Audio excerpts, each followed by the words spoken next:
Assalamualaikum warahmatullahi wabarakatuh.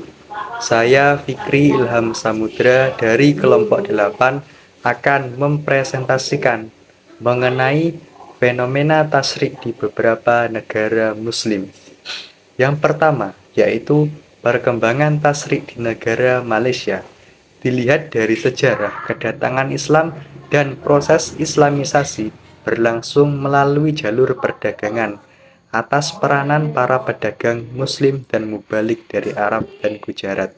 Proses islamisasi ini berjalan baik dengan berdirinya kerajaan Islam yang pertama di Semenanjung Malaysia. Implementasi hukum Islam tampak dari beberapa kodifikasi yang dilakukan yang telah melewati 3 fase, yaitu periode Melayu, periode penjajahan Inggris, dan periode kemerdekaan. Yang kedua yaitu perkembangan tasyrik di negara Brunei Darussalam. Brunei Darussalam merupakan negara yang kental dengan budaya Islam dalam berbagai aspek, mulai dari aspek sosial, pendidikan, ekonomi, dan lain-lain. Pada Oktober tahun 2013, pihak pemerintah Brunei mengumumkan mengenai nasionalisasi tentang hukum syariah Islam tanpa pandang agama. Hukum syariah tersebut berlaku pada siapapun tanpa terkecuali yang diterapkan pada 1 Mei 2014.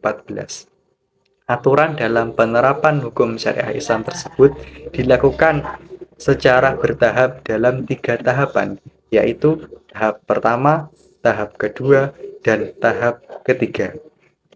Selanjutnya, yaitu perkembangan tasyrik di negara Arab Saudi.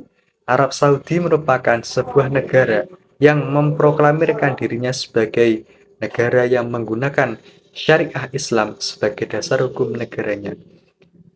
Arab Saudi seperti negara lainnya memiliki sebuah konstitusi yang pada bulan Agustus 1926 disahkan oleh Raja Abdul Aziz yang disebut At-Ta'limat Al-Asasiyah yang berhubungan dengan masalah-masalah konstitusional.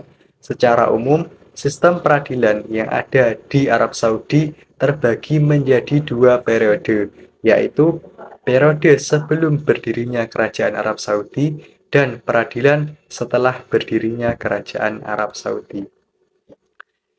Yang keempat yaitu perkembangan tasyrik di negara Mesir. Pada awal pemerintahan Islam di Mesir, bentuk peradilan di Mesir masih bersifat sederhana dan diadakan di masjid. Kemudian lambat laun berkembang secara bertahap. Pembaruan hukum di Mesir berkembang secara paralel.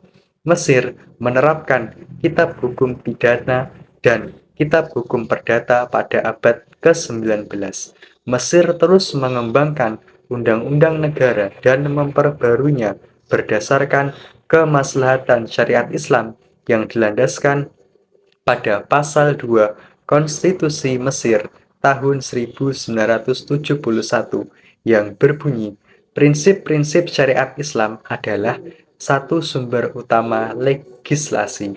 Pada tahun 1980, melalui amandemen konstitusional tanggal 11 Mei 1980, diubah menjadi prinsip syariat adalah sumber utama dari legislasi.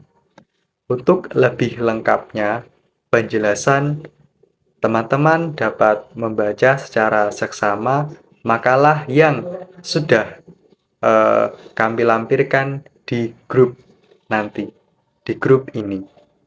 Sekian penjelasan dari saya selaku kelompok 8.